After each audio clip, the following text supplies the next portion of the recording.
دماغ خوش به هەموو شۆپینەر و بینەرانێ پۆدکاستا بکردی ونجارێکە دی بخێر هاتن و خەلەکەکەن و ژێ پۆدکاستێ میێوانێ خەلەکامە ئێvê carê birêz دکتۆر فەرهاد تێلۆیە فەرهاد تێلۆ بخوا ji bilî got doktora ew bixwe serokê Partiya Lîberal ya Kurdiya li Sûrî niha ji Qamişlo bimire ya tu gelekî bi xêr hatî birêz Dr. Ferhad mêvanekî ezîz ji podkasta bi Kurdî. gelek spas doktor, spas ter jî tev derfetdame û spas ji temaşavanê podkasta te hêvî me tim serkeftî bin. سپاس gelekî ji bo tevlîbûna te jî rastî gelek mijar hene ê got cada Kurdî bersiv cem nînin min dixwest tu weka serokê yanî Partiya Lîberala Kurdî ez te bixime mêvan yanî em bi hev re weke pisingeke vekirî em van mijara bi hev re gengeşe bikin. Pêşî ez ê pirsekê bikim ya got îro gelek yanî xelk dikin yanî di civata cada Kurdî de dibêjin yanî ji piştî 2011 yanî heta roja îro berî 2011 hejmara partiya baş bû lê peyî wê re hejmara partiya bû gelek yanî weke Kurd got îro di qunaxa dest yanî mafê xwe bi dest bixin pêwîstî binîne bi veqas partiya got bêhtirê wan nêzîkî hevin ji tevlû got yanî armanca Kurdî yeka lê hin dibêjin dibê sedema vê pirbûna partiya ew her du aliyên hevbendiya Kurdî yanî enekesê ji alîkî û PYD ji alîkî got her alîkî ji xwe re bêhtir partî dane dora xwe ji bo bidin xuyakirin got ew ê bêhtir ê rewa ev yek ji sedemaya dî jî dibêjin yanî îro ew qunax yanî hê ew qunax nemaye îro ew karê nihênî ya serî nemaye gelo ma pêwîstî vê pirbûna partiya heye li gor nêrîna te çawa dibîne nexasim îro gelek ji va partiya kesek ne tenê navê sekretêrî heta navê sekretêr jî nas nakin di rewşeke îro tengasiyeke mezin heye îro cada Kurdî bihabûneke mezin çêbû piştî got ev tevlîbûn çêbû ev desthilatdariya Şamê nêzîkî devera me bû tu dibîne îro ev zêdeyî bû sê heftiya xelk derdikevin ji bo bihabûnê yanî divê diva xwe pêşendana da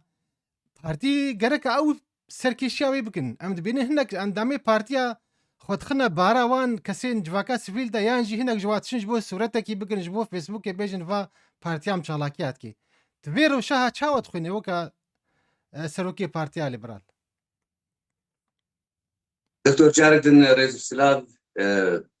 rastî pirsa te berfireyî gelekî jî eger wext hebe em garibin pêvê bidinê yanî ez bêjim dîs wekte kerem kir destpêka got Partiya Kurdî siyasî çêbû ji pêncî û hefta û bir di çawa ew cudabûn de çêbû her yek cî ji êdin cuda dibû yek ji sedemê wêna jî em çanda rojhilata navîne em çanda vê kawsa a got di hundirê rojhilata navî de taybet jî rewşa milletê Kurd û em derîba hişmendiya kesên wek Şahê Îranê Dûr Xumênî ya jî wek dewleta te ji Kenanê Evilên bigir Hetanî Erdogan ya jî wek Sedam Hüseyin û Habil Esed hundirê Sûriyê de em bên ser Sûriyê bi rastî xwe nexweşiya herî mezin û me em berdewambûna wê nane a bê tevgera siyasî pirbûna van partiyê siyasî ê got nefsa hişmendiyê nefsa sistemê lê her cuda dibin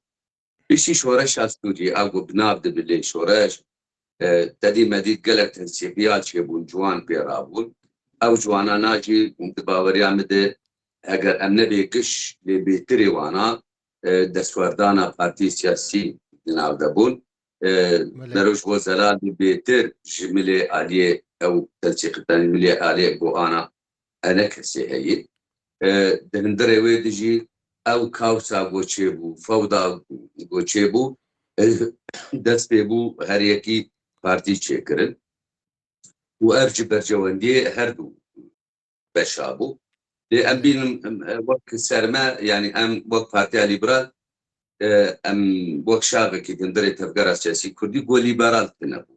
يعني بوی رنگی خواه جبولو بخوري جبولو تبليبونا ما هندري بيت تفقرا سياسي د وقتك د مش جعدا او سرحلتان ابون د روجه اوای کردستان ده تاني داخواز ما گوچاوا ام کاربن وک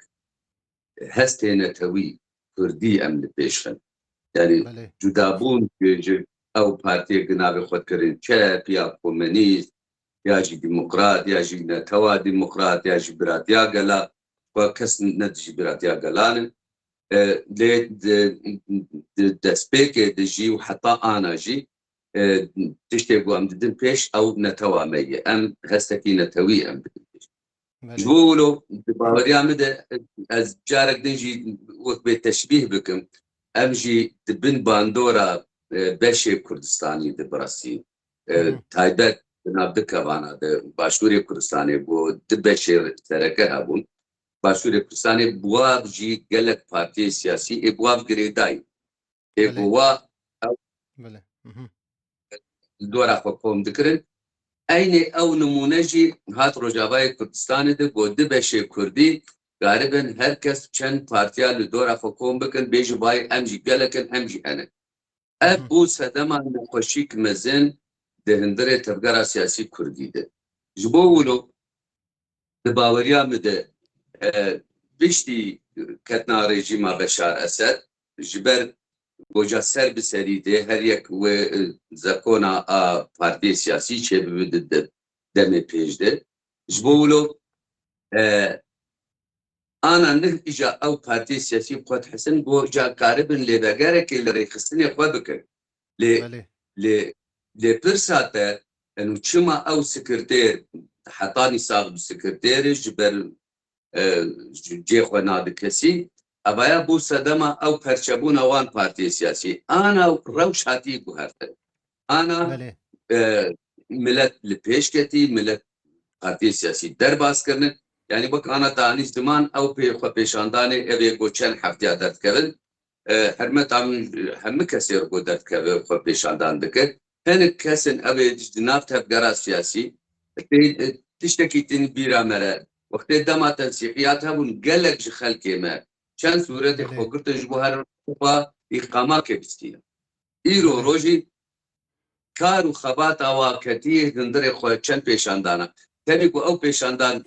خواسکا خودی باندور با و تی نتیجه جدا با یعنی پیشی وا پیشاندانه مدی سیستما کهربه دکت جدا مدی دیزل مازوت نما مدی بنزین نما هرچی گریگاناش بو گم کشی نخن هستیره ببری تدی آن انتگراسیونک شده بید يعني او انتجراسيون هاني حتى للداخل جي للشامي وانا يرو دي ساعات وشهر ساعات لسر بنزينه بسكن يجي مسألة برسكريكي الكتريكي كهرباء اللي انا معنا خو ريفبري عم ريفنا ام بيجن كيماني 10 سال والسر نقا سكني 10 12 سال ونقاربو راستي يعني هاري كين وروشة ملت ما خوش جبر شيء هم أو شرق وربا بريد نابدبو لدجي رجيم جارنا لدجي دولة تركيا إيريشينا أو جدابونا قد هندري تفكر سياسي كردي خوش صدمك بو إيريش السردير بريد بو يعني دكتور نها يعني قالك كست بيجن يعني قابات برسي افخو بيشندان بري خدنا كيد بيجن ام بري خدنا هر دوال يعني بري خو سرجي قلنا كارت كنت بيجن بري رو خانا رجيم يجي ديسا او واري خدمت گزاري خدمت نبون دوار تشاوا فيد بين انه يعني سدما فيد تفليبونا انتجريشن يعني بري بخجي بر برسيارت بر فيرو شهاده نه ریوبری بر بسیار ریوبری گله که مانیا در باس بودی ریوبری به او کار خبات اخوی گوتش یک بزانبون اخوی دکر نه تراوی نه دکر لی او کسی گو خود دیتن زاناجی خود بدن پیش تنبود یعنی اجواب مینا که بیشتر یعنی جمله طرفنا ام وانا بنا کن ریوبری واکری خراب کردی ریوبری باشه ریوبری کیا است که ev karkir te çi kiriye te çima tevlê nebû tevlê nebû ji ber bercewendiyê xwenî siyasî tu tevlê nebû ji ber bercewendiyê xwenî rêxistinî hizbî ya din jî car cara te dijberê wê nabû jî yani ana pirsek tê gotin belkî tu vê pirsê bikijî lê ez ê hema vêna bersiv bidim كرمكه yani hin dibêjin ev rêveberî ne Kurdî ye hem ragihandina Erebî Hedes û Cezîrê û Tirk û êdin wanan dibêjin rêveberiya Kurda ye baş e zimanê Kurdî bikar anî mafdan zimanê Siryanî Aşûrî jî xwar kirin şerîk belkî di gelek ciyadê jî rêdan bêtir Ereba û Siryana Aşûriya li ser hesabê Kurdan jî ew dibin navê miratiya gela Netewa Demokrat û ew em tevî ku kêm zêde em pêrin nepêrin lê di bingehî de em ne dijîvênane lê tevî wilo Kurdê me yê êgo xwe dibînin xwediyê hestê netewî îroro em dibînin li Şamê çi dibe îroro medî di nava wextê ser bi serî hat di nava bazara de ji wê asta bilind otonomî û mafê miletê Kurd û serbixwe û Kurdistana Sûriyê medî dopêr bû li encûmena gel dema got xwe pêşandan kirin navê Kurdî jî nehat kanî Kurdistana Sûriyê kanî ez serokê partîkê bûm ez امين ها serokê بين encem السرفي دكتور امي بين السرفي مجارا يا انجمنا قل ازي متخص بشي اف يعني اف خو بيشندان ها تشيد بن متخوازن بزان بن يعني حتى كي جارا دي يعني بارتي وكا علاوة كجبوي ما في ملتي يعني تشبي جباريا نان بقرا حتى ما في كردي نتوي كردي تشما ايرو بارتي كردي سرکش تقول بلکی انجامن و وخو پیش ندان نبی لی وقت جعدا کردی خود يعني تبویهج مرا 100 کسی نه 50 کسی نه درد کوي چما يعني اف اركي بارتين كرديه يعني نا اركي وان كسي هايا يعني ez vê bêjim heger got ew tevgera siyasî Kurdî bêrabe وبيتر دنگ بده ji ber ew tevgera siyasî yani em bêjin beryaş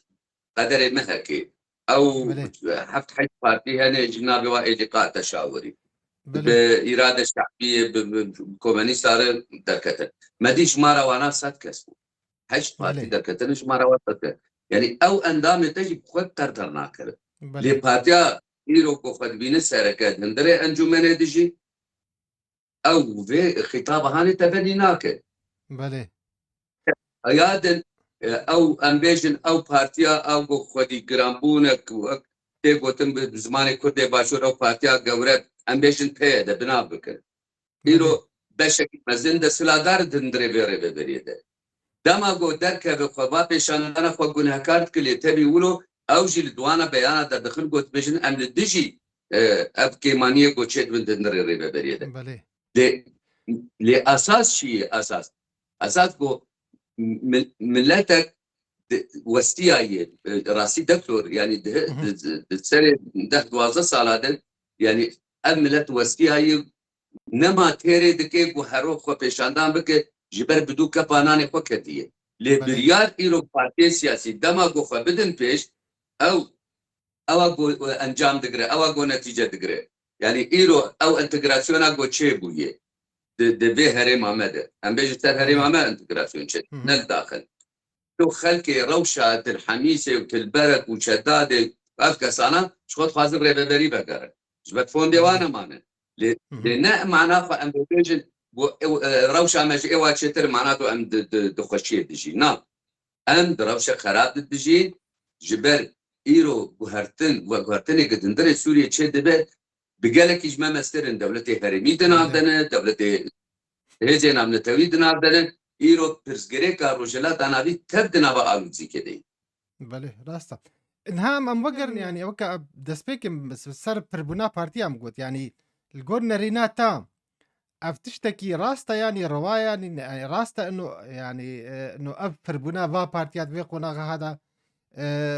كما اللي بقرك يشقر شيء ناكن يعني كما يك جوا بارتيا در نكت يا حموكا از بقشتيد بيجم افقاد قوناغ 15 سال دەرباس بوون کەسێک جوادەر نەکەت نەگۆ ڤا مە لێڤەگەرێک مراجعەکە نەقدی لێڤەگەرێکە رخنەیی ڤان بەشاش کرد مە نکاری بوو ئەم تشتێکی ژوەر بکن گەلێک ینی چما ئەف چاندا ها نینە ینی چاندا وەکە نامە بەحس کرد ینی سکرتێر دمێنێ حتا گۆ هەرێ گۆرێ ینی ئەف چاندا هاما چ جودابووناوێ ژیا ڤا رژیمên گۆ ئیرۆ وڵاتی مە داگیرکردنە ینی کەرەمکە شخوا گۆ لێڤەگەر چێ ببا وێ کۆنگرê xwe karî wanan darxistan vedî em dibînin jî her partîk jî bi salat dikevin nava wextê de got nikar kongirê xwe daxî ji ber kongirê xwe li daxî perçe dibe ji bo wilo jî lêveger tineyî lê ana ser bi serî bûye ji ber ana wê zekona wê qanûna partiya derkeve qanûna partiya derkeve ev partiyana namînin yek ya di duwa ew fondê got digên partiya bi hemî beşê xwe xwe vêna bînim ziman ji bo got kes wilo gelekî rixne serî gelekî cehda Kurdî di ev partiyê siyasî متخۆزە پێ پرسێشتە بکەم ji ber ev cadê de gelek têkirin biyanî her kes fondaxa perê xwe distêne yani cadet zane eşler tişkî bêbêjim ji bo em cadê jî neêşînin em rastî kêbêjin wilo bi Kurd kurmanciya gewr got kurmanciya cadê dibêje bêpere yani kesî welat bi Qarsê ava nekiriye welat bi pera ava dibe welat bi civadiya wetenî ava dibe welat hêza te got hebe imkanatê te hebin ava dibe îro ew kesê got dijîtiya mesela filan partî fondê xwe distînin baş e ew partîkar karekî bike bê fond egiye ya didwa wê yek bêje ma çi ji pêdeya wana heyî got evana kînin ez karim tê çar beşa bêjim evana kînin hinek jî ê dûrî tevgera siyasî bûn rûkê roja nêzik nebûn hinek jê jî kesê ê got dolmend in bercewendiyê wana nêzîkî siyasetê nebûn karê xwe meşandinin dûrî partiyê siyasî rêxistinê çelî hinek jê jî hirmeta min tev ji te ji derveyî hinek kesê ew ê got roja got lazim bû derketin ji derve û li pişt behra ew jî rixna dikin yani ev kesana bi rastê xwe bi şaştiyê xwe ji mafê wanayî got rixne bikin lê îro partiyê siyasî dema got alîkarî pêr dibe di Başûrê Kurdistanê ew 10-15 partiyê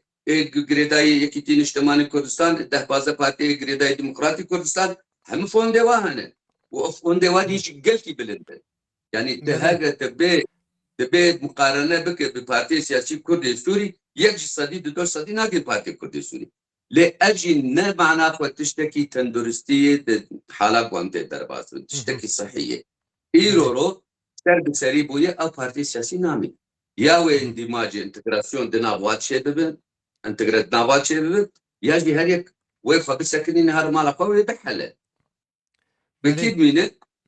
yani heta ew partiyê sereke jî dindirê tevgera siyasî Kurdê Sûrî heger gozekon deke her yek 5,000 ya 10,000 endam bînin endamê rastî heqîqî gelo wê karibin wek gavadin ana min got xwe pêşandanek heşt partîn hek partînin dakeve cadê ji mara wanan 100 kes e baş e heger goşte bê xwesinî got sibe endamê te 5,000 kes bin tê çawa belê ji xwe ev pirseke giring e ji ber ev partî nikarin 100 kesî derxê ji xwe wextê got yani yesa qanûnê ehzaba derkeve bêguman wî çaxî xirbal çê dibe şêweyeke xwezayî lê yani heta behsa fondê kir yani bêguman bê pere tiştek ava nabêt vê partî ji xwe semyanê hebe ji bo karibê kara bike lê vir de pirs ewa niha kesek nedije got partî çiqa dewlemend bê wilqasî baş e lê îro hem li aliyê Rojava jî û hem aliyê Kurdistanî li Bakur û Başûr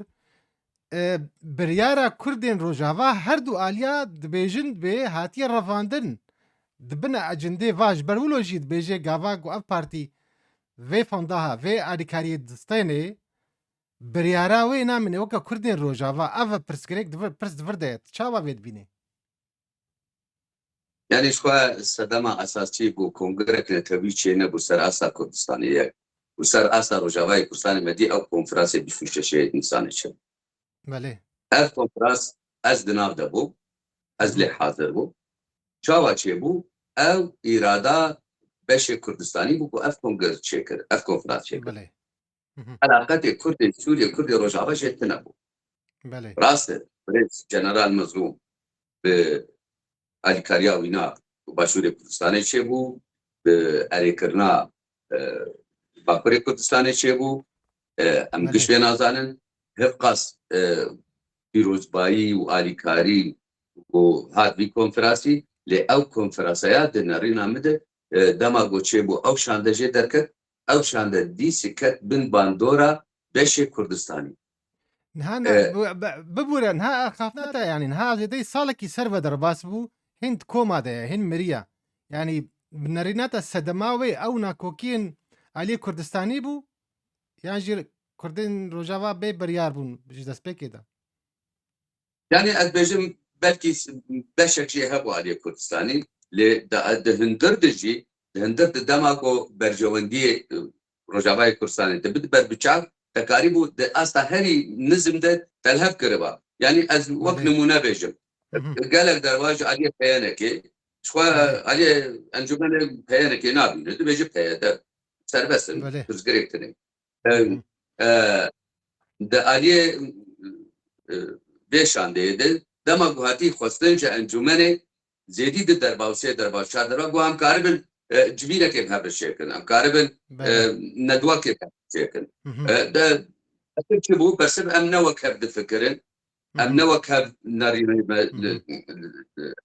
وكبه امن كارب جبينه جبر بكن دما قلت انك كارب جبينه كي بهبر بكش بو ملت شاوت بله الهب بك قلت هرشا يعني يكشي مهم. انجامي كو ايرو استا كو امجاني نلهفكرنا تفكر سياسي كردي بو بله نها ايرو احمد الشرع ايرو او يعني جولان ايه سركفتيا يعني جارك اذا خفنا خد از بيجم جود حتى كي جاردي راستا تقول يعني كرداد دوزاد ما في خل من نكريه يا اختي واردرونن يعني فردا ايرو تشابات بيني نونرتيا كردي نبنا في كردا تشيبو نونرتيا يعني باريزكا حسكي چند اندامن انا كسينا وكسنا دينا يعني زيكي فيدس لا داريا شامي وجالي دي فجي بيجن بيفا تفليبون يعني انتجريشن بريفد بي برسغريكا كردي نمايا تشاوت برسغريكا كردي الكود بيني دوی روشا هاي جو هر دو آلين كردي گلک وانا توان بارد كند بيوا نكاريبو ببنا نونري دوزا كردي يعني او هيمانا بو بيستو نه تشلچي بله شو علي انتجراسيون لشكري ده او مهم. شو پرزګریکا کوټه تنه يعني 400 پرزګریکا کوټه د څه وی شانده اگو چه بوګر چه و بشوا لاحمد بله الشرع دما بينات بيجي دما بينات بيجي تجبر شانده قبول نکریه یاد مهم. یادن یادن ایرو او شانده بخو دما کو اکتیو نبو يعني مهم. خاص پرچکرن راضی بو چند کرسی گدندره انجمن آگلده ایرورو او احمد الشرع بخوا بزانبون کار دکه دما گو ایرو او نونره انجمنه یاجی نونره ایگ گریدایی سر دسلاداریا شامی هم بیجی سر دسلاداریا ترکاو نه شامی بله ایجی بله بله راستا ایرورو ونا بکارتین لدیجی حسدی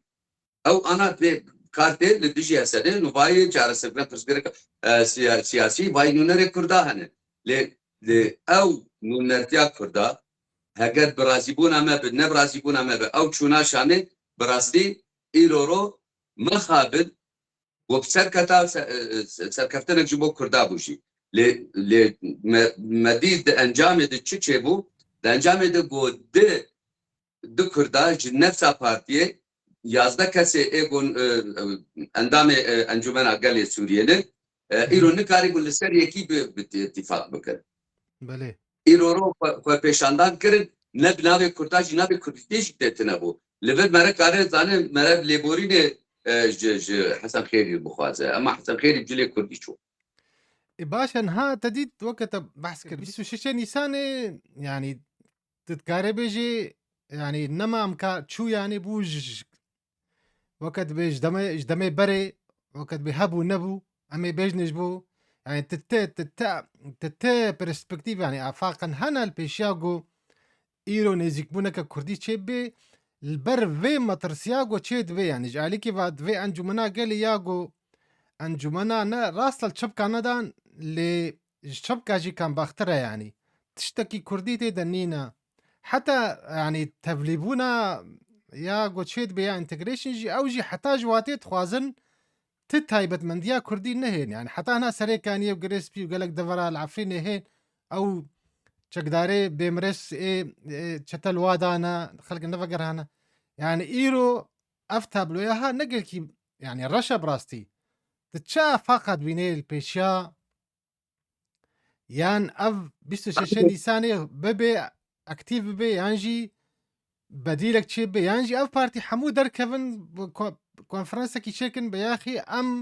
ژوی گەلێرەبێژن مە حتا vê dereceکاری بوو يعني يعني اعتراف دان بيداني بفشلا خو بكن شكسنا خو بكن ودري فبي يعني جوي يعني جفاتك كردي برفره يعني براستي روش مترسيه ده من دكتور سكارم بينا بيجم سر سيشار بشا يعني تشتي هاري باش يجبر هني بي انتجراسيون يقو خلكي مني عفريني براستي خونك بقو بقر باجاري انا كارج بله. بالسرسري كاني يعني خلكي مالك فون براسي او هيدي نما بقو خلق بقرن يعني تشتي قالك يقرين تشيبو ابو يكجي يادن مثلا انو تكارب يجي ايرو هاجر ريبه برياق وسر نميني ياجي هسدي نميني ايرو تل سرعه دي لشكري تهنن ايرو زدي 15000 لشكري تهنن 8000 لشكري زيدان دبت بالسينورا ده ممكن او اتفاق شيء ده جاليه انتجراسيون جاليه دند مثلا هاجر كونفرانس 26 او جريداي اراده براسي باشور كردستان باكور جريداي او تيكليه خود گوروجانه دنابا بريز جنرال مظلوم ده سروك نيچيروان برزاني جي شخوا سرکشا وانا چبو و شخوا دسته واسا گوکاری بون دبوی کاریستا آگو جدر حافر و دسته بون براسي خوا رولك مزن بون باشوري كردستاني شخوا کسی مني خلق دیاسپورا جي شخوا مشبير نك شخوا سپاسنامات مزنج بو وانا جي ليك اب كونفرانسي 26 براسي ايرو انا وقت قلت بو ما ديه ايرو د عنايه مشدده ديه اگر وكارب ارادات هبه ارادات كردي ارادات سر استا كردستاني جو هبه اوي اكتيف به باوريا مد ايرو انا كارد به سر لبگرك سياسي كردي هم بشي خو يعني روشن بيري جوان جن او انا كارد مستقبل برز جنرال مظلوم بتكليه بباشوري كردستاني ايرو هگر گوره جير بابل او گوهرتن و نوکرنا کنفرانسی 26 ده بگو ببه یعنی او کنفرانسی 26 ده چونا تکاتکا گو چون شامه براسي واب خوشي انجمن اعلانا مرناوي كسرناوي سرزماني سروكي انجمن بلين ها يعني ايرو الجور في دسلادارها دسلاداريا جو بهتر شوية خلافته شوية مجلس الشعب بمجلس الشورى بارتي قائد فرهن قاوادة نينا يسايان يعني تبيش بيري نين نقو اف دسلادار قانون الاحزاب يعني يساين بارتي دربخي ونوكا بارتي چه بلاني وهنش بيش روجي انه اگر اف تشتها بيك نوي يعني تشاوا في بس جريكيت بيني يعني آلية كرديفا وكا بارتي كردي ون چه چل بيشاوا هيج بو في بس جريكي يعني